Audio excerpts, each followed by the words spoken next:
So welcome everybody. My name is Paige Eager. I'm the interim provost and vice president of academic affairs here at Hood. I've been at Hood for 20 years. Started out as a political science professor and then kind of worked my way up through the faculty ranks and into administration. So on behalf of President Ricker, the president of the college who couldn't be here tonight, she also extends her greetings and a happy new year to everybody. So this is the third CivicCon event we're doing. So we started off in September of last year and then had one in September and one in November. And our plan is to hopefully keep this going every other month. So I want to thank Alan again for finding us some more great speakers for this evening. Yes, big applause for Alan. And with that, I'm going to turn it over to, and I've already forgotten, I know it's Van Ren's, Rob. Okay, Rob Van Ren's is going to do the official introduction of our speakers tonight. So thank you again all for being here.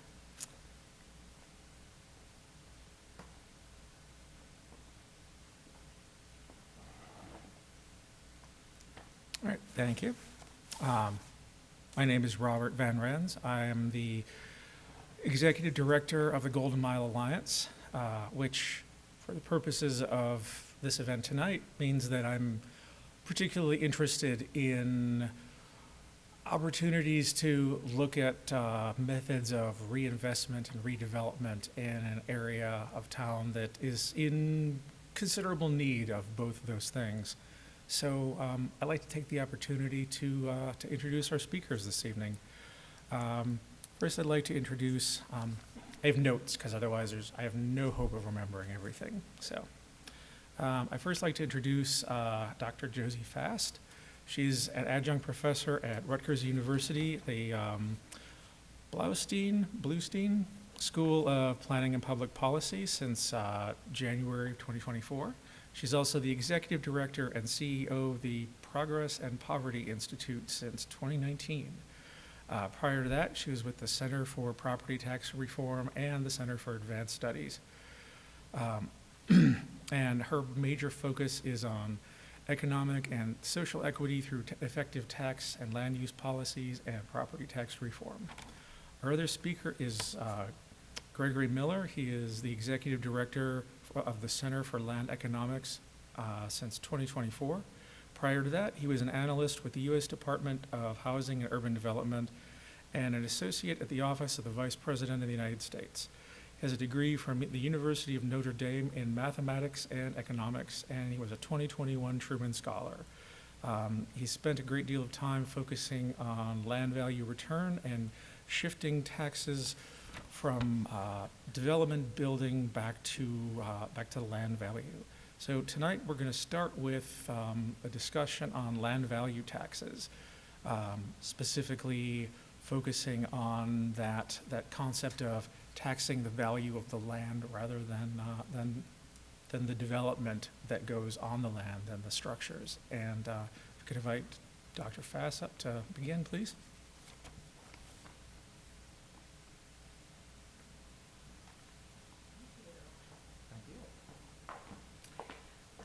Good evening, everybody. The few, the proud, the ones braving a Monday night in January to talk about taxes. Yay, you're my people. Thank you all for coming. It's really great to be here. As Robert said, I'm from New Jersey. I've actually been at the Bluestein School for more like 23 years, but don't tell anybody. But yeah, this is what I do every day, believe it or not, as I think about property taxes and I think about how to do them better. So I'm really excited tonight to be here to be able to talk to you about this topic. So let's go ahead and get started. So I want to start by addressing the elephant in the room, and that elephant is Ron DeSantis. No, I'm kidding. That elephant is property taxes and the narrative around property taxes in the popular media and political speak at this moment, right? We're all very probably aware that there's a large anti-property tax movement in play, and it's gaining traction, right? And it's gaining headlines. So this is Ron DeSantis. He has become one of the poster children of this movement, right? He's the governor of Florida. And he has all kinds of not nice stuff to say about property taxes, and he's really worried that property taxes are gonna push people out of their homes in old age, and so he's gonna stop that. And he's gonna stop it by getting rid of property taxes. And I'm here to tell you that's a terrible idea. and not just because it came from Ron DeSantis. Sorry, I won't get political here, but I will say property taxes are a good thing, and we're going to talk about why that is, and we're also going to talk about how to make them even better. But the thing about it is that this property tax revolt isn't coming from nowhere, right? How many of you all are property owners? Okay, a lot. How many of you all have seen your bills escalate in rather hair-raising fashion over the last number of years? Me too. I own a house in New Jersey, so believe me, I feel this pain, right? Okay, so this is for real. And it's for real because, as we know, the housing market, the real estate market in general in this country has been going like gangbusters, right? And so our home values, our business values, our property values are escalating. But that doesn't actually mean that our property bills have to do that, right? And we're going to get into the mechanics of how property taxes are calculated. But let's say that that is a choice on the part of government, and I hate to say it, people like Ron DeSantis, whether or not our bills go up. Home values can go up, right? But the amount we actually owe isn't just dependent on that, it's dependent on rates as well.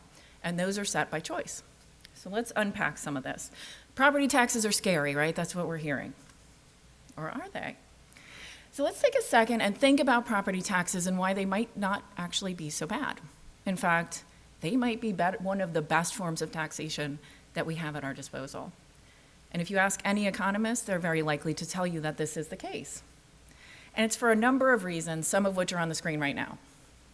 The first I'm going to point out is that they are very visible to us.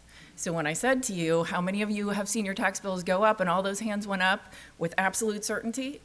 It's because you probably got a letter in the mail which said, here's your assessment, and here's our tax rate, and here's your tax liability. It's very explicit. How much sales tax did you pay last year? You don't know, right? No, I don't know either. And that's partly intentional, right? But that also makes sales tax a less good tax, because when you receive that tax bill and you calm down a little bit, you can make a decision about what to do, because you actually know what you're on the hook for, right? Do I stay here? Do I take advantage of this good school district? Or do I move somewhere else and try to get a tax bill that fits my means, right? So economists like that. You can make an informed decision. It's also why we don't particularly like this tax as taxpayers, because we can see it very easily. Property taxes also tend to be progressive. Progressive taxation is when, generally speaking, people who have more have to pay more. People who have more don't like this, but this is actually the intent of taxation, right? It is a revenue source, of course, but it's also inherently redistributive. And that's the idea that we would take from folks who have a lot, and we would provide the basics for folks who don't have as much. That's a good thing. Property tax does that. The property tax that we're all paying right now. It's also a value capture tool. Value capture is something, if you're in the planning space or policy space at all, you've probably heard about it. It's this idea, right, that the public money goes into things that benefit the public, but then private people tend to pocket some of it. Value capture is intended to break that, to actually return it to the public coffers. Property taxes do that really, really well. It can't be avoided. Another thing we don't, maybe as property owners, love about it. But if you own a home, for example, you're not going to pick it up and move it somewhere else, unless it's a trailer, to avoid taxation. You're certainly not picking up your yard and moving it. You don't have a choice. Your property is sitting there, it's in full view, it's going to be taxed. That makes it a very stable revenue stream as well.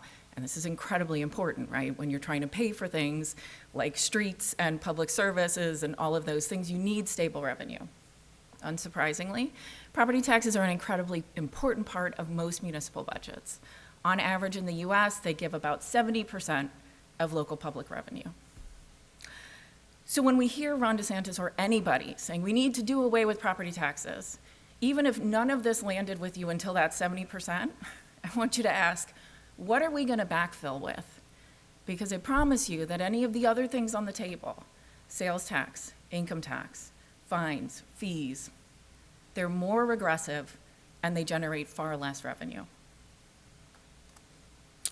Okay, so I'm going to tell you, property taxes are good. Yay, property taxes. Not perfect. Boo, property taxes. So, what we're here to talk about tonight is how we can make them better. But before we do that, I want to take you through a little bit of Property Tax 101. And I know we have an appraiser and a former assessor in the audience, so forgive me, this is vastly oversimplified. But for the purpose of tonight, this will do. So we pay property taxes through our rent or directly as property owners. This is how they're calculated, and it's really pretty simple. Again, oversimplified, but for us, it's okay. We've got the valuation. That's what's done by a professional assessor. What their job is to go parcel by parcel in a taxing jurisdiction and determine if those properties were for sale, what price they would command. They're trying to determine market rate. That value consists of two components. Improvement value, this is typically buildings, things like homes, businesses, and value of land, which is exactly what you'd think it would be. Those values are summed, so there's a total market value that is assessed for each property. And then a single tax rate, and this is obviously a judgment call, right? This is not set in stone, is applied to that valuation and it generates the tax bill. Pretty straightforward. Here's where the property tax could stand to be improved, and this is where we're looking tonight really in a focused way. Because of the way that calculation works, because improvements, your business, your home, are in there, and they're being multiplied by the same tax rate as your land, you're sending this kind of perverse signal to the market not to invest. And we all kind of know this, because if you own property and you've ever thought of renovating or expanding, what do you know is going to happen? Your tax bill is going to go up. And it's not just going to go up when you do that, it's going to go up every year after that, right? That's a disincentive. I mean, this is behavioral economics 101, right? You tax something, you get less of it. And we know this, right? We know about sin taxes. We tax alcohol, cigarettes, marijuana, and we know that it tamps down consumption of those things. And in that case, we're okay with it. But when what we're taxing is buildings and investment, is that really what we want to be doing? Perversely, it also encourages land speculation. And it's the other side of that same coin, right? If a lot of your tax bill is determined by your improvement values, and you've got land, your bill's going to be low, and you will be able to engage in that old real estate adage, buy low, sell high, right? And we've heard it so often that I think we kind of don't question whether that's actually a good idea. But when you're doing that, you're not making investments, you're not improving the community, you're gambling that other people are going to do those things, because the most you can get out of a real estate transaction is going to happen if you haven't made investments. So the traditional property tax has a lot to recommend it, but it's sending these signals to the market that maybe aren't what we want in our communities. So they're good, they're not perfect, but we're not going to abandon the property tax, we're going to fix it. And that is actually what we're here to talk about tonight. How can you fix it? Okay, so I talk to a lot of people about land value taxes a lot of the time. Who knew? When I was a kid, I had no idea this is what I was going to do, but here I am. And often I talk to audiences that don't really know much about taxation at all. They've never heard of land value tax. And I kind of have this little suspicion that they think I might have just made it up. And so I like to start with this slide, which is essentially the hit parade of economists, to reinforce that no, I did not just make this up myself. In fact, this is an idea with a very long history and a lot of economic giants who agree that a land value tax is a good idea. So we've got the familiars, right? Friedman, we've got Krugman, we've got Stiglitz, and we've got Daryl Fairweather. Daryl Fairweather is a contemporary economist. She is a big fan of land value tax. She is the chief economist of Redfin, so she knows what she's talking about. So why do these people love land value tax? Why do economists think that this is a good idea? And it's not just economists, but we kind of trust them. There's a ton of reasons, way more reasons than I was going to write up on a slide. So I picked the four that I thought were the most resonant, or the most resonant for me. The first is that land value taxes are efficient, and that is a little bit of economic ease, but basically it's a solution to the tax something, get less of it problem, because the thing you're taxing, and we're going to look at the mechanics of it in a second, is land. And as we already talked about, you're not shrinking that, you're not moving that, you're not avoiding taxation, and therefore this is an efficient form of taxation. Land value taxes allow property owners to keep more of what they make. You're taxing land. Nobody made land, right? You tax my home, I have something to say about that. That home is nice because I keep it nice, because I invest in it. And so by untaxing those improvements, which are the fruit of people's labor and investment, you're allowing them to keep more of that value that they're adding to their own property. And that feels fairer. Land value taxes could return to the community more of what the community puts in. We already talked about property taxes being a good form of value capture. Land value tax does an even better job.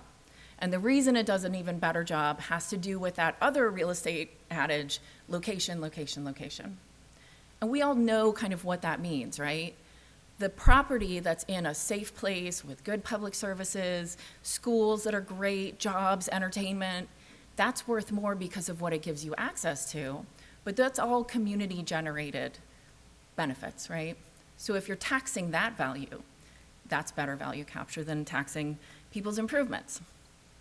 And then the last thing I'll mention is that land value taxes discourage speculation, and we're about to delve into why that is.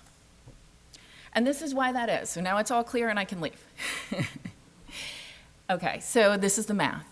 And the reason I put this up here is to just give you exactly what we're working with. So we saw a very similar equation when we were talking about a traditional property tax. But in that instance, we had the value of improvements summed with the value of land, right, in a single tax rate.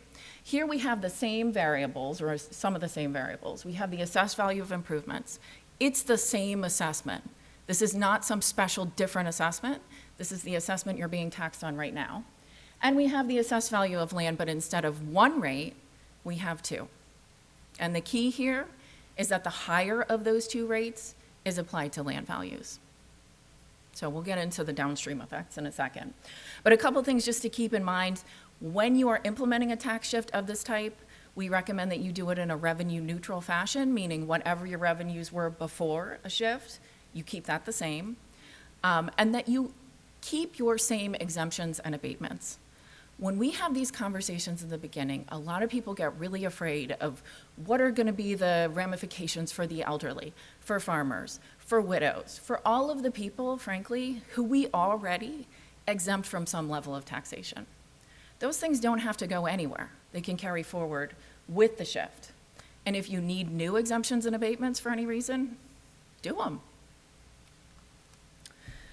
Okay, so we looked at the math, and I said, this is it, this is the answer. Why is it the answer?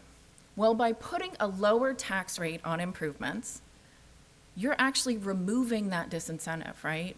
If the tax rate is lower and I make an improvement, my bill goes up, but it goes up by less. So my disincentive to invest is lowered. In a number of places that have a split rate or a land value tax, they actually take the tax on improvements to zero. So they're only taxing land. So I can do what I want. I can improve my home. I can build that business. My tax bill will stay the same. So you've really flipped the script on how people are thinking about using their properties. Conversely, and this is because I'm mean, this is my preferred part of it, if you hold on to land and you're not putting it into productive use, your bill goes way, way, way up. And it goes up for a couple reasons. One, we've got a higher tax rate, right, on the land. And this is a revenue neutral shift, right? So not only are we applying a higher tax rate, and therefore your liability is from the jump bigger, but we have to make up for revenues that we've foregone by untaxing improvements. And what this does is it really puts pressure on people to use their land to its highest and best use. So in places like Frederick and all over the country, right, we've got conversations going around, we need development, we need affordable housing, right? And we've got zoning, and we're looking at single stair, and we're removing parking requirements. We're doing all of these things in order to signal to the market that we want more and denser development. But our tax code is telling that same market, hey, this is going to cost you. What an LVT does is it takes that narrative out of play. Right? And so the things that you're doing with your zoning and all of those other things can shine, right? Because suddenly your tax code is saying, yeah, go for the highest and best use. Does that make sense from an economic perspective for you as a developer, an investor, a property owner? Do it, right? So you're removing this kind of inherent disincentive. At this point, you may be thinking, cool, what next? So I will say, land value taxes are used in a number of places internationally to great success. In the United States, all the implementations have been in the state of Pennsylvania. There's been about 20 of them from cities as big as Pittsburgh to small towns like Altoona, Melbourne. But those US-based implementations have allowed for a lot of studies. And this is where it gets really interesting. We're in a college, so I feel safe to say this. I'm an academic at heart. I love statistical significance, right? And so these studies of the Pennsylvania experience allow us to speak with a lot of confidence about what happens on the ground when you implement a policy like this. And that's super important if you're talking to a community about actually doing this. So what do we see? Well, we see infill development. Not surprising, right? If you're jacking up the tax burden on undeveloped land, on vacant, blighted, idle land, people develop it. Go figure. The flip side of that is that you see a reduction in pressure for peripheral development, a reduction in sprawl pressure. That makes total sense. If you've got land in the interior, you don't have to sprawl, right? By definition, we sprawl because we don't have better options. We see more renovations, and this goes for residential as well as commercial. Again, not surprising. You remove that tax barrier, people are going to do what makes sense for them, and it looks like, building. It looks like improving what they have. Downstream of that, we see a lot more new business starts, and I think this is, logical, right? If you've got new buildings, if you've got improvements, and they're happening in these more desirable locations, not in these kind of peripheral, everybody's driving past you at 60 miles an hour kind of places, people can envision a business. They can see how they can get it off the ground, and so we actually see significant more new business starts. Land value taxes are almost always more progressive than traditional property taxes. So if you remember, I told you earlier, traditional property taxes are progressive, and generally speaking, they are. This is even more so. And then finally, studies show that post-implementation, the likelihood of folks going into tax arrears diminishes, and it makes sense, right? If a tax is more progressive, then the folks who have less and are the most vulnerable to going into foreclosure have that pressure taken off of them to an extent. And so the downstream of that is more people who are able to pay their taxes. So this isn't magic, it's public policy, right? So here's the part where I tell you the womp womp of, you gotta actually do some stuff to make this happen. So what is the special sauce for implementing a land value tax? It's very place specific. So in Frederick, I'd need to know the town a lot better. We do the analytical work. People like Greg and I would get out and talk to people. But generally speaking, you need political will. You need somebody who has the confidence of the community to talk about this and say, I believe in it, and here's why, and I want to talk to you about it. You need that person who's going to get out and beat the pavement. It needs to be legal. I mean, these days. But seriously, it needs to be legal. So this notion of applying two tax rates in some states can be problematic because of what are called uniformity clauses. Not insurmountable, right? I mean, and not insurmountable through regular legal channels. Like, we can change this if we need to. Public outreach and education are absolutely critical. If you think to the equations that we started with, they're simple, but the downstream of that is every single tax bill will change. And we already know by how quickly we raised our hands about paying more taxes, how sensitive people are to changes in this area, right? And so you really need people to understand exactly what's going to happen, when, and why. And so that, again, kind of comes back to the political will piece of it. But it's not just politics, it's good communications. And then the last thing I'll mention is that you need good assessment data. And you always need good assessment data. I mean, right, we're taxing people on these assessments. But when you go from a single rate on the combined value to a split rate on two pieces of that value dissolved from one another, it really matters that those numbers are strong and that they make sense. And so I think in Frederick, y'all are in a pretty good position there, but some places, aren't. And so that adds a little bit of a complication. All right, let's talk legality for just a second. So I mentioned to you all that we've had about 20 implementations in Pennsylvania. It's legal in Pennsylvania. Ironically, Philadelphia is the only first-class city in that state. They have broad taxing authority, but they don't know if they can implement a split rate tax. So that's an ongoing conversation, but literally every other municipality in the state has explicit permission to do so. Virginia passed legislation in 2022 that allowed for 4 cities to pilot this, to adopt this. And I know Richmond was one because we've been working in Richmond. But yeah, a lot of opportunities there. And at the moment, we have pending legislation that's under discussion in all these other places and maybe some others that I just don't know about. So Minnesota, particularly focused on Minneapolis, which is obviously in the news for other reasons right now, but they are really strongly looking at this as a sort of targeted intervention. So what I've talked to you about is kind of municipal-wide LVT.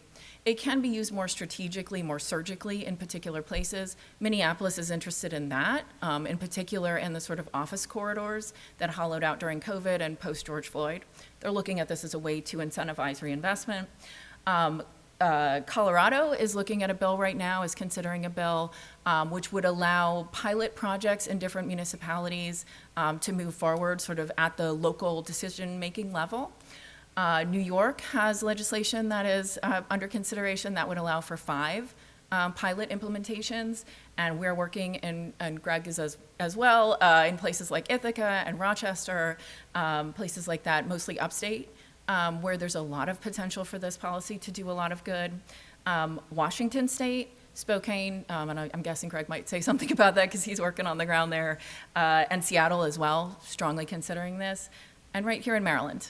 So you have a bill that's under consideration that would enable Baltimore to implement a split rate tax. And there's a big sort of advocacy effort on the ground there. A lot of really good work's been done on that as well. And so even right here in Maryland, it is an active consideration. So I'm actually, I think, not going to take questions because I think we're going to do that at the end. So Greg, do you want to? I'm going to hand it over to Greg Miller, who is the CEO of the Center for Land Economics.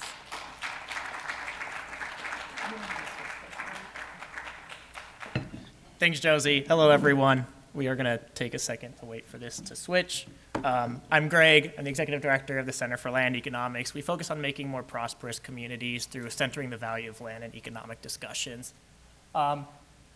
We are at 250 years of the United States, and that's great. So happy anniversary to the United States. And we also need to think now, how are we going to continue to survive and be prosperous for the next 250 years? There's a lot of equations to a puzzle for a prosperous nation. But I started my career in housing by starting at a tenant association in South Bend, Indiana. I founded it with some community leaders, and there was a problem in South Bend, Indiana. There was a problem with a lot of evictions, a lot of people living in decrepit housing and facing bad landlords. This was not the prevailing narrative at the time. A lot of people were talking about the housing problem in New York City and San Francisco. And I realized that there's a housing problem everywhere. I went on to work for Housing and Urban Development, and I started realizing that there's also this concept of land values rising in New York City, just as there is the concept of generational wealth inequality in South Bend, Indiana, based on who owned land. And so I start thinking about property taxes, the number one source of revenue for local governments. Maybe we need to center property taxes if we're going to think about how to make prosperous communities and make prosperous urban development. And so along the way, I discovered this pragmatic policy of land value taxes and land value return. But there's also this theory, a broader vision about what this means for society. It's returning the value of land to the community that makes it valuable. But also it might just be really important for the United States right now. Why is it now that 7 states are considering this policy? Why all of a sudden? Why all of a sudden are we seeing housing prices increase? And I think that in part I can tell some of that story here. And so I hope to do just that, if I can get over to the right page. I want to start because we're in Frederick. And Frederick County was the first county, the court, to reject the Stamp Act, so congratulations to Frederick on that. And so we might as well also start with Thomas Paine, the thinker behind some of the revolution, who says it is the value of the improvement only and not earth itself that is individual property. Why can I own value in something that is earth? And every proprietor owes to the community a ground rent for the land which he holds. And so we start with a thinker of the revolution who was already thinking about this idea 250 years ago. And we have to think about the United States at the time. We landed on this land and we had this frontier. All of a sudden, a whole bunch of immigrants had the possibility to own land, to produce their own agriculture at the time. And for 200 years, we were able to, or maybe more like 100 years, we were able to continue to expand. We could reach the gold, the West Coast, and start finding gold, and there was an opportunity for everyone in this frontier. It was a way for us to disperse land pressure. We didn't all have to live together. Everybody had a possibility to get some of the pie. 40 acres and a mule was one policy that we, used at the time in relation, obviously, to slavery. But it's sort of the same principle. It was an opportunity for wealth. It was an opportunity for ownership. But that sort of got to a point where we had the Industrial Revolution. And the Industrial Revolution meant that we needed a lot of people to live together. And we wanted cities, and we wanted cities to operate.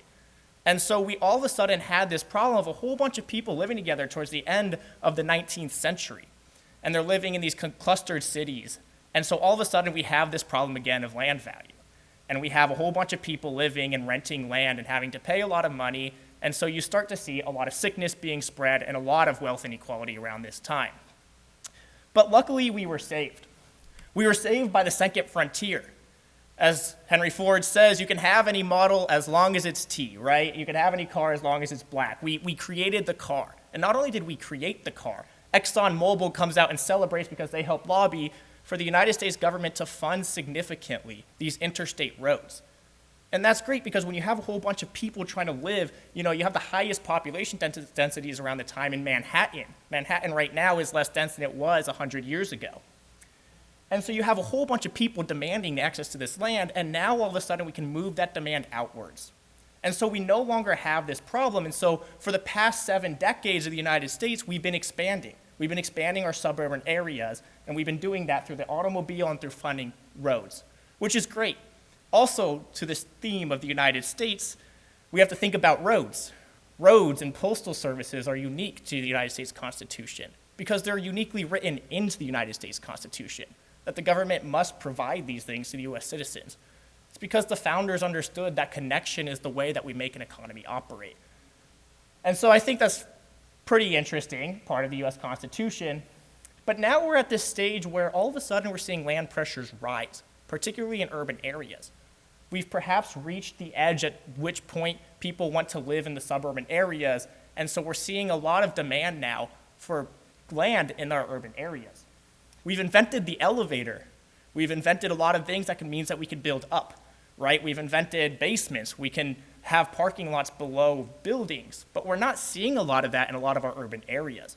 A lot of our urban areas have vacant land and parking lots, in part because of what Josie was speaking about, these speculators who have owned this land and are benefiting from this increased demand. And so we must ask ourselves, what's going on? Well, I did some data analysis. Over the past decade, land share of property value is at decade levels high, and it's driven by urban areas. And so if you look at what's happening, we're not facing a housing crisis. We're facing a land value crisis. Land is dominating what we're seeing right now. And so we need to do something about this, especially if you believe, like me, in some political theory that people's unease is what's causing a lot of unease and tension in our society today. Maybe, just maybe, we need to make sure that people are financially solvent, and maybe, just maybe, we need to answer this question of land speculators in urban areas. But it raises a good question. What is land value, right? Where does this come from? What do you mean by land value? Are you talking about just the rural land, a plot of land? Why does land value change? And so we start by saying we have land, and around that piece of land is actually a location. It means nobody else can build here when I own that piece of land. If you think about what a city is, it's nothing but a continuous piece of land. Land gets its value from the park nearby, from the services that are provided to that land, from the schools that also provide that land, from the businesses that make that land valuable, that give that community some form of culture and vibrancy, and most importantly, from the people who live there, from people who want to live there, right? If I were to offer you land in the middle of New York City or offer you land in the middle of Montana, well, it depends on which part of Montana, the same acre of plot, which one would you prefer? Well, if you're a wise businessman, you would buy the one in New York City because the New York City land is a lot more.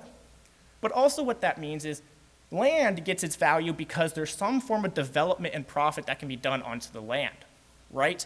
And so importantly, when we talk about highest and best use from the land value tax, what we're not saying is we're not saying that a skyscraper should be built in Frederick, Maryland. We're saying that Frederick, Maryland can build more row homes on vacant parcels or parking lots because that's what's demanded here. So when we think of highest and best use, you really should just think good use. What's a good use of land here? We're not saying highest and best use means a skyscraper should be built everywhere. We're letting the market determine what that should be. And that allows for us to move dynamically as cities and as a culture. And so you can think about this. You have a house on a row. It's $200,000, so maybe it's $40,000 worth of land. So what should the plot next door be? Well, sometimes you'll see that it's $30,000 worth of land, and then you'll see an assessment that shows $20,000 worth of land right next door, and another assessment that says $30,000 in land. And that's incorrect, right? That's not the way that land values should work. And so when you think of Josie's example of the vacant land in the middle of a boutique and a cafe, we're not saying tax the vacant land more. We're saying tax the vacant land at the same assessed rate as the land nearby. They all have the same land value. They all have the same potential to contribute to our community. And so what is correct is all of these in a row having the same land values because they all have the same access to amenities in an area. Now, I say this because I did a report in Baltimore, so I'm going to sidetrack for a little bit just to show you guys 3917 Bateman Ave in Baltimore. I looked at this case because some community leaders came to me and said, you have to check out what's going on in Baltimore. And this vacant plot in the middle of a lot of single-family homes had sat vacant for many years. And it was assessed at $1 price per square foot, while the single-family homes next door were assessed at $8 price per square foot. And so this is a flaw in assessment. This isn't a flaw in how we administer our property taxes. And so without going into too much detail, I went around and did all this data analysis of Baltimore, found that the typical home in Baltimore, or the typical vacant plot in Baltimore, was selling for 8 times more than what it was assessed for. And so this means that there was a systematic underassessment of land in Baltimore. And so we put out a report. We saw that there was potentially up to $400 million in underassessment of vacant residential land. It got coverage, and SDAT immediately came out and said, we're going to fix this. SDAT is the State Department of Assessment and Taxation. And to their credit, they did. So we already just saw the first round of updated land values. They look a lot better. You all operate in 3-year cycles, so it'll take a few more years to update. That's an aside just to say that, sometimes you need good land valuations. You need to understand what land is. But also, that doesn't solve the full problem, because even if you fix the land values in Baltimore, you still face this issue. This is an aerial view. On the left, you have a Burger King and a Food Mart with a very large parking lots. And on the right, you have a ton of commercial mixed in with row homes. And the commercial mixed in with row homes, that thing that adds a lot of vibrancy, that's where I could walk. It pays around 10 times more in property taxes than the thing on the right. And so we have to ask ourselves, what are we incentivizing and why are we taxing the good stuff? I don't think I need to re-explain what Josie said to you. Josie always does a great job of explaining it. But when I was at Department of Housing and Urban Development, we were thinking about all these ways we can stack subsidies on top of each other, which we should be doing. We should be helping low-income homeowners. We should also be figuring out how we can increase supply in other ways. But you can't subsidize yourself out of what economic experts are saying is a crisis, right? We're not going to be able to pay for this like that, so we have to think more innovatively. We can upzone, and upzoning is great. Spokane upzoned in Washington. But when you upzone, you unlock a lot of land value. If all of a sudden I can no longer just build a single-family house, but I can build a multifamily apartment, well, then why don't I just sit on my apartment for a little bit longer and then sell it for $10 million more? Because somebody can make a lot more profit off of that land. And so Spokane upzones, and they say, we upzone, but we're not seeing the benefits we want because we still have this problem of land speculation. And so when I'm sitting at the Department of Housing and Urban Development, I'm thinking, what's the zero-cost way to solve this problem? And the zero-cost way to solve this problem is to think about what are we incentivizing and what are we allowing in our market, and property taxes is perhaps the first place we should look. Decreasing building taxes boost property values perpetually. This isn't just a one-time policy like subsidies, but it will continue to be a good policy. When you decrease building taxes, you increase development. And when you have more development in an area, more people want to live there, more people like living there, more people like the vibrancy of that place. And then because there's more desirability, you have increased land values. And if I have increased land values, well, then the property tax owner of that land is going to have to pay more if they're sitting on vacant land. And so they have higher holding costs. If I sit on vacant land for 20 years and my land value is increasing, well, am I going to keep paying more and more every year, or am I going to have to put that back to the market to be developed upon? But we didn't just decrease building taxes, we increased that holding cost because we increased the tax rate on it. And so then because there's increased holding costs, folks want to get rid of the land that they're underutilizing, and we see more development, and it's a perpetual cycle. I won't go too much into this, but to give some of the numbers behind the Pennsylvania experiments, we saw a 13% increase in housing production, a 12% increase in business starts. We saw a 7 percentage point increase in housing units per acre. That's your infill development that you want to see. And we also saw aggregate property values overall increase. This was a good policy for these Pennsylvania cities. In Harrisburg, they, in 1982, were just thinking about, okay, we just got hit with a flood. We have a whole bunch of vacant storefronts. So on the left, that's what you're seeing is you have a lot of vacant storefronts on the left, and they decide, you know what, why don't we switch to this land value tax? So they dial it up over the next decade, and they start taxing land a lot more. And on the right, you see the Harrisburg Modern. I went to Harrisburg a year ago. It's quite impressive. It's a city that punches above its weight. It has a downtown area and a lot of development. And also on the right, you see one large building that sticks up. It's the bank. The bank came out and said, we weren't going to build the extra 4 stories on the top of that. But because our improvements weren't being taxed and because of the system of land value tax, we decided to build 4 stories more on the bank. We can build bigger, we can build better if we do this, which I realize is also a slogan. So Maryland today just got a pre-read on Tuesday, or in 2 days it's formally introduced for a bill that allows counties and Baltimore to implement split rate tax. Well, what about cities? Cities have already been able to do it. So it turns out that cities have been able to do this thing, but counties like Frederick County and the city of Baltimore itself, because of its weird middle state, haven't been able to do it. So I want to return to this idea of land. If we're going to think about what the problem is today, why are we seeing this price crisis all of a sudden? Why is everybody focused on rental burden and housing prices? It might have something to do with land speculators. It might have something to do with the fact that we've built our roads out, which was great, but now we have a whole bunch of land value pressure back in our urban cores. So we need to think about how can we recalibrate this system. And, you know, it's just one piece of the puzzle. This sort of economic vibrancy is one piece of the puzzle for a prosperous nation. But if we're going to think about it 250 years from now, if the United States is still prosperous and still alive, maybe we also need to think about this. We need to return the value of land to the community that makes it valuable and practice what Thomas Paine told us to practice 250 years ago and implement land value taxes. Thank you.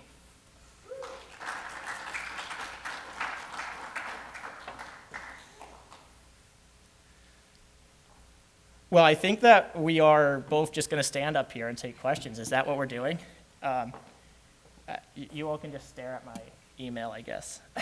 We should switch. We'll get the questions back up, but while we do that. Here I come, just so everybody can hear. All right, I'm going to say from the beginning again, thank you both very much for your presentations. You exceeded my expectations, and I was hoping for exactly what we got and more. Thank you. The question I have is, can be answered by both, but Greg, you actually mentioned it. The cities in Maryland have been allowed to do this legally for how many years? I think like 100, if I'm not you. mistaken. Thank you. And which was the first city that actually did implement LVT in Maryland? None. I think it was Hyattsville. Did we have one? Hyattsville. Then you know way, more way than I. back when. There we go. And that's a long time ago. That's a long time ago. Thank you. You taught me something. Okay, other questions over here? So yes, thank you very much. And the land value tax concept has been brought to the city of Frederick several times over at this point almost a decade and a half. And again, as you mentioned, that you've had the ability to do this in cities in Maryland for over 100 years. We have one. What is the biggest challenge to us getting this to happen, given that we've had numerous people actually do, you know, boots on the ground calculations as to how to go and do it? It takes the first point of Josie's diagram of how to get this passed. It starts with political will, and so it's a matter of talking to the city electeds and really finding that one city elected. Now, my theory of change is really you just need one city elected who's a champion, and they'll go out and champion the cause and try to get the others on board. And so you need to find that one champion and use them as the wedge in. But, I haven't been involved in those boots on the ground efforts, so maybe there's more of a reason, but I think that political will is important. Yeah, you mentioned, past analytical work, and that really has to be the first step, right? Because you need to understand how different property owners are going to be impacted. I know in Pennsylvania, there's been circumstances, unsurprisingly, right, where owners of very land-intensive uses, right, industrial that's, requires a lot of land, whatnot, they often are pretty well connected, as are used car dealers and surface parking lot owners and folks who are making their living off of these land-intensive, land uses, and they don't love this, right? Now, there's ways to get around that. If you determine actually we really, really need these used car dealerships, right? Well, then that's where that notion of sort of carving out exemptions or abatements for particular types of property owners can come in. But yeah, I mean, we're in conversation in Philadelphia right now, which is a very interesting place to try and do anything, but in particular this. And there's some gas station owners right in Center City, right? So like Philly, if you're familiar, you've got City Hall and it's all these skyscrapers, right? And then like right in the middle of it are like 3 or 4 really crappy old gas stations. Those guys who own those crappy gas stations, they are very well connected, right? So anytime I'm talking to any city council person, they're like, oh, well, Bob. I'm like, Bob, So it takes a political will, absolutely. It takes the data.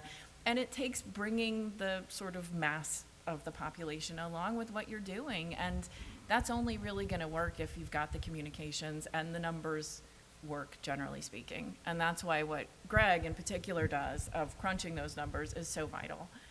That's really the first step. You don't want to ever get out ahead of your numbers and promise things that you couldn't deliver. Okay, I've got the mic here, so I guess I'm next. Hi. First of all, postponing questions till the end, good idea, because I had a big question after Josie's presentation, which Greg answered. So there we go. But my other question, and you just talked about numbers, which leads to my question, which is, let's talk numbers. What kind of differential are we talking between the land use tax rate and the land tax rate and the improvements tax rate? And I'm sure it's different, but ballpark number, general. So the actual tax rate, you can, depending on how you implement this, but typically anything we propose, you can dial it as much as you want. And so in Pennsylvania, the 20 states that have implemented, you've seen 2-to-1, as in they tax the land at twice the rate. You've seen 4-to-1, you've seen 16-to-1, you've seen infinity to 0. So as in no taxes on improvements at all. And so you can really toy with it. Was that your question? Did you have like a recommended range? I typically do 4-to-1, but it's Yeah. arbitrary, but it also depends, right? This is where the data comes in. You don't want to shock a system, right? Anytime you shock a system, that's bad. And so, well, it depends actually on what you're doing. But I prefer, gradual. And so, I run the numbers, figure out what makes sense for an area. Yeah, Yeah, that's what it allows, yep. incremental implementation, right? So I mentioned tax revenue neutrality, right? The incremental implementation is what Greg's talking about. So let's say you want to get to a place where 75% of your tax revenues are coming from land values, right? That's your ultimate goal. You're not going to flip a switch from whatever you are at currently to that. Like, you're going to phase it in over usually 5 or 10 years and sort of even increments. And it gives people a chance to understand where this is headed, and the math is very proportionate, right? There's no complexity here, so you can project out and kind of see the writing on the wall. In Frederick, we've had property hoarders. Have you seen this mechanism used to encourage those that own blighted properties to do something with their blighted properties, particularly we're in the middle of downtown, and affect the entire economic engine of the city? Yeah, well, I got a tour from Alan this afternoon and saw exactly, I think, what you're talking about. Yeah, absolutely. I mean, look, you imagine that you own one parcel that you're not utilizing to its full capacity, right? So you're not getting the ROI that you could be. You multiply that across however many parcels that they're holding on to, and that effect is going to be amplified. Millbourne, Pennsylvania is a kind of an interesting example of how this can play out. So Melbourne is just outside of Philly. It's a small town. They had a former Sears Roebuck site, which was very, very large and had been an important employer, taxpayer to the city. It located like a mile and a half south, just over the jurisdictional line, right? So Sears was fine. They had the same employees from their perspective, all as well, right? But from Melbourne's perspective, they now had this like 500-acre abandoned site, essentially. And so Sears kind of just held on to it. You know, the taxes went down to basically nothing, and the residence taxes blew up. And so Melbourne went to 100% LVT, and they phased it in, but they went, 100% of revenues coming from land. Within like a year of that fully taking effect, that Sears site was redeveloped. And so it is now, a positive contributor to the tax base. And interestingly, and this kind of breaks my heart, but I get it, Melbourne then went back to a traditional property tax, because when they ran the numbers, they realized, in fact, our low-income residents will do better with this single rate tax. And so, as somebody who works in this space, that hurts your heart, right? But if the point is to create vital communities where people can live and thrive, then I'm all for it. Can you, excuse me, can you address the juxtaposition between highest and best use and affordable housing? Because obviously if you're a developer or owner of land and you can get, luxury luxury townhomes, whatever, versus affordable housing, can you just address that argument?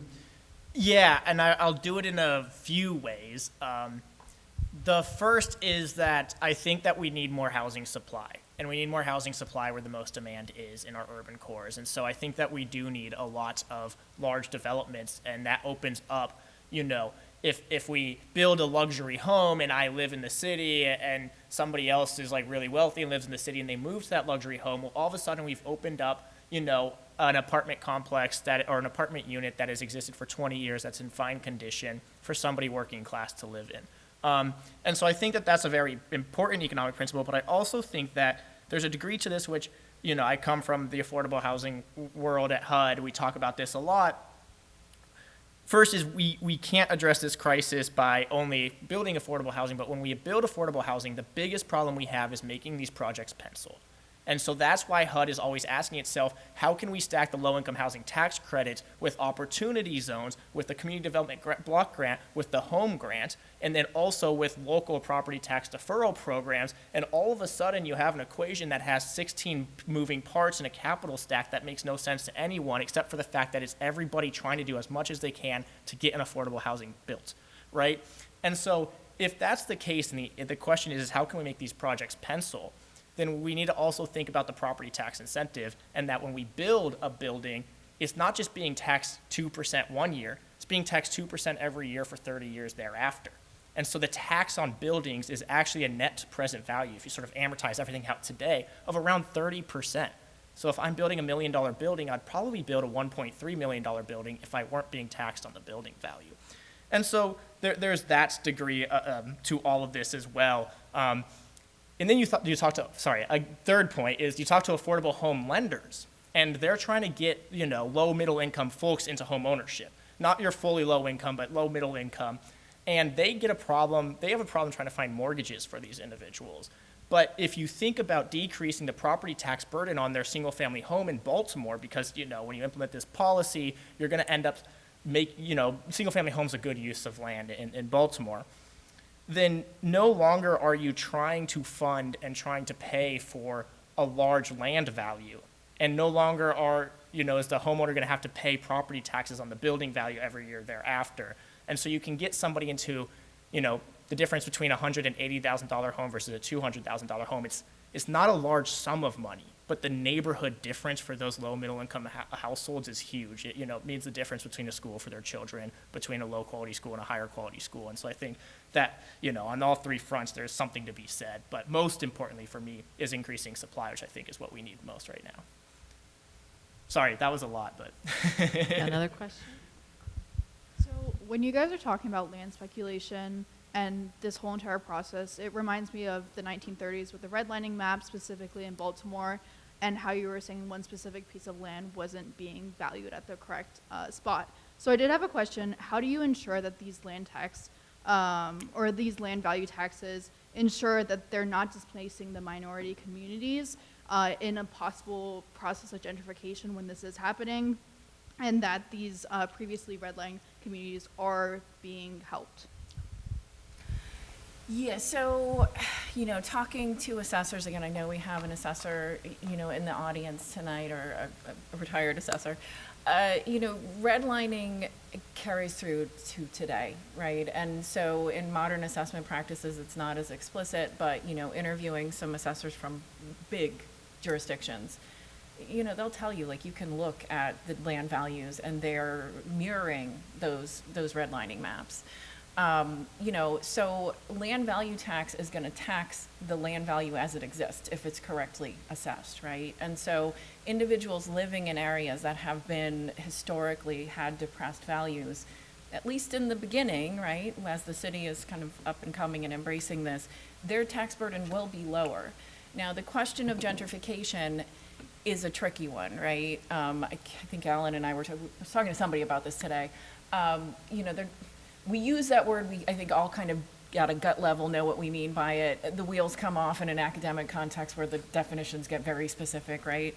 Land value tax is not guaranteed to not, cause gentrification. Land value tax, I talk about this a lot, it's pretty much a blunt force instrument, right? It's sending a signal to develop. In fact, my organization does research grant making. We supported a study by the Rand Corporation, and essentially this was an agent-based modeling study, which is basically a simulated reality. And what they looked at was, if we take this imaginary city and we put in an LVT, what happens? And what happens is everything gets built, right? Because the LVT is saying build, build, build, build, build.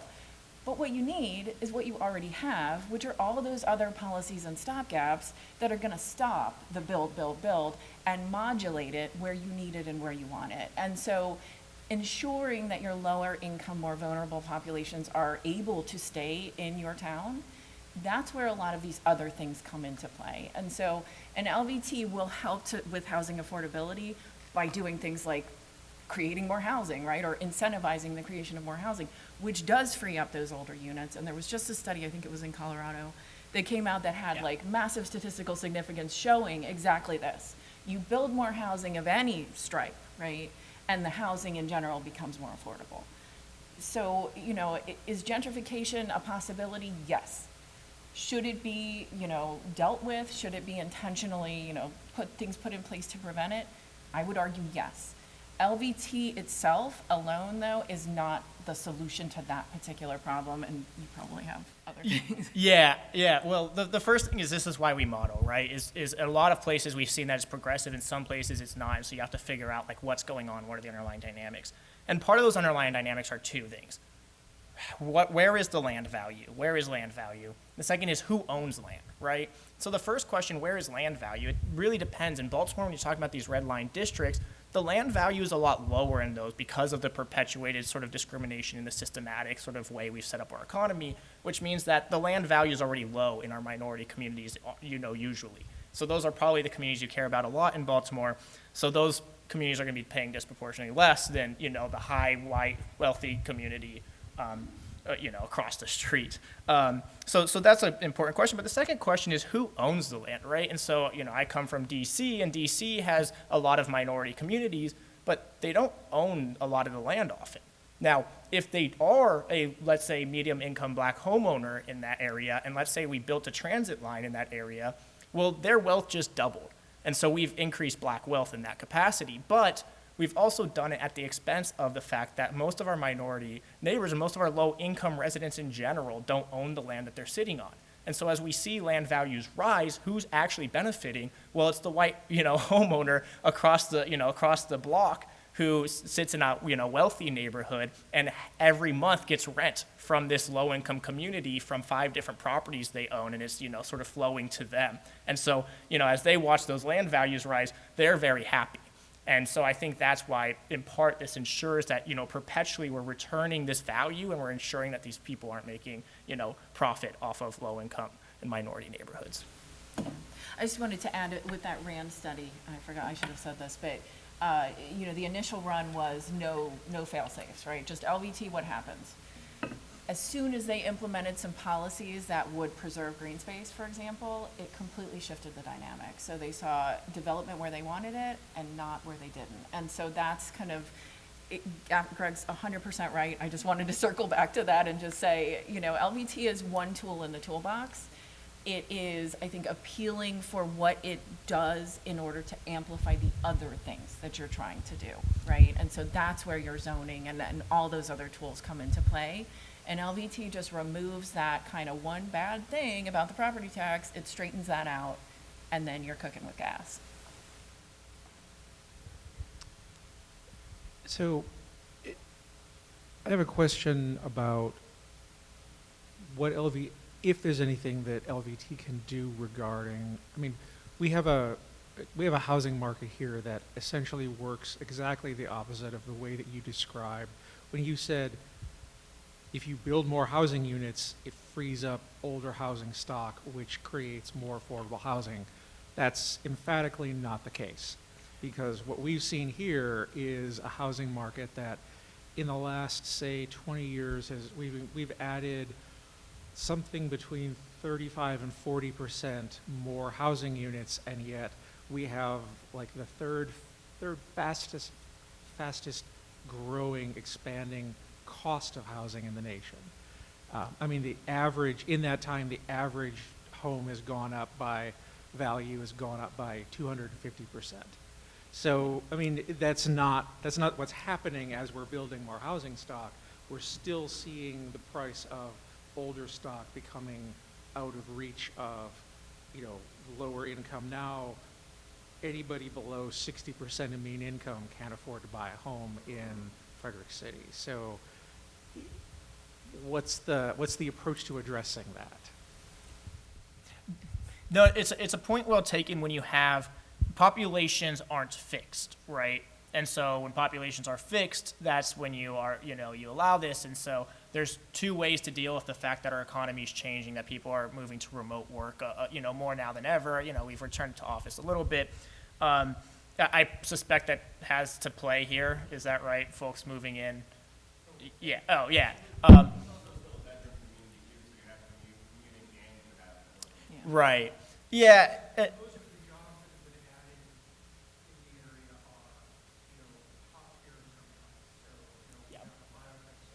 Right.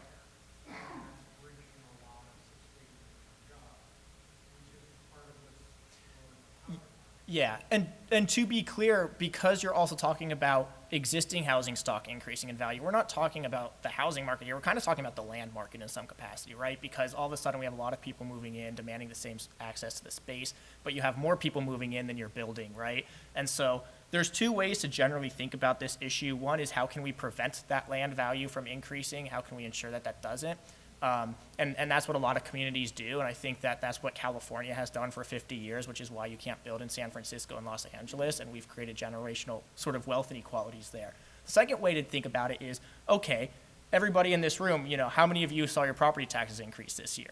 And, a lot of you would say yes, and the question is how many of you did improvements on your property to warrant that? And so, we're looking at land value here, and so it's, how then can we address that part of the equation? I think this is the solution here, right? To make sure that we build to the incoming demand that's now necessitated here, but fighting against market forces, which also, to the gentrification point, is what a lot of, there's two different categories of thinking. There's some people who try to fight it. It's difficult, it's impossible in my opinion, and it's not future forward in terms of, we need to ensure that, I can own in the future, but I think we're looking at a situation where we need to figure out how we can build more to get more people into home ownership who are younger. And so, that's like my pessimistic take, which is that the market, we're meant to grow. We're meant to have biotech startups live in the United States. We're meant to be vibrant communities. And so I like growth, but I understand that it affects the culture. Yeah. And there's an element of relativity, right? Like, you have housing affordability that is becoming less and less affordable. Can a policy slow that rate of unaffordability, right? And I think that You know, it's not going to prevent gentrification necessarily. Frederick is probably going to, at least for the foreseeable future, continue to be, you know, a net increase in population, which is going to continue to put demands on your housing market, which is going to continue to drive prices up, right, for houses of all vintages.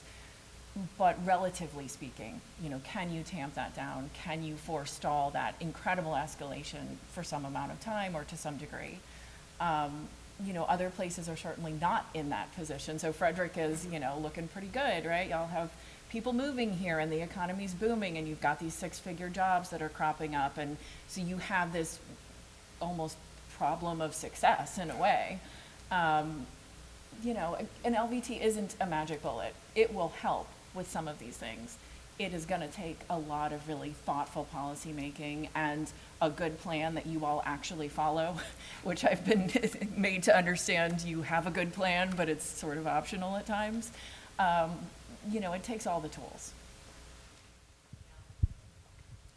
Sorry, hi, yeah, good evening. Just wondering whether you have any views on community land trusts, which are often described as sort of taking land value out of the equation altogether almost. Land value tax is community land trust at the scale of the city. So, right, the entire idea is, okay, let's have a group of people own the land. Well, what if that group was the city itself? And so that's my general thought. Love community land trusts. Actually think the community land trusts are part of this equation for gentrification, particularly when we're building transit centers, capturing some of the value of that land and like putting it into community land trust is probably a good idea, especially for our minority communities. Yeah, but anyways, my big idea is LVT makes land public, makes land value public, so it's the scale of the city. Yeah, no,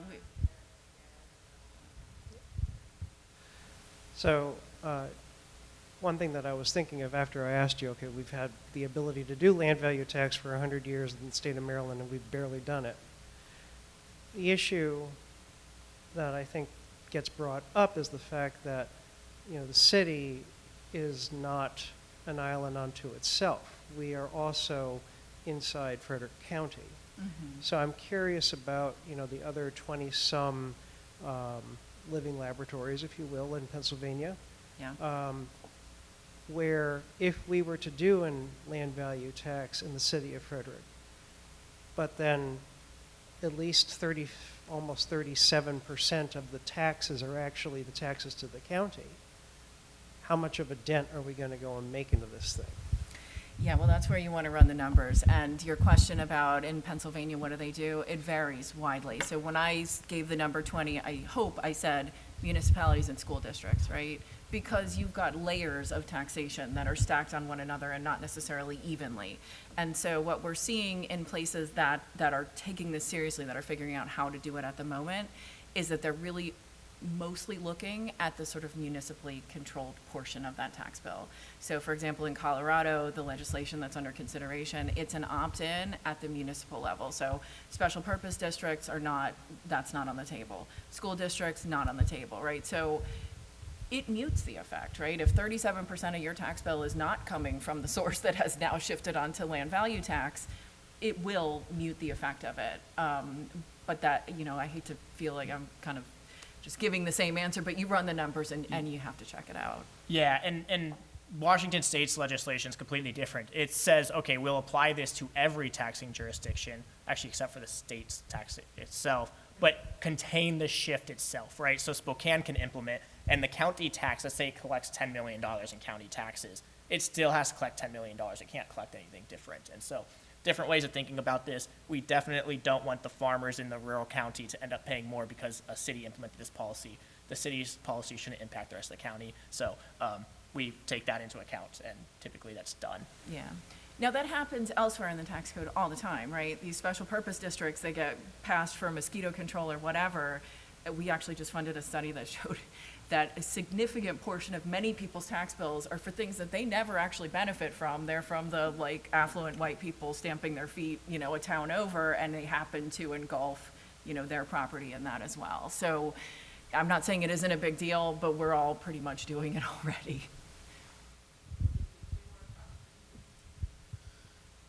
I've been in real estate about 60 years.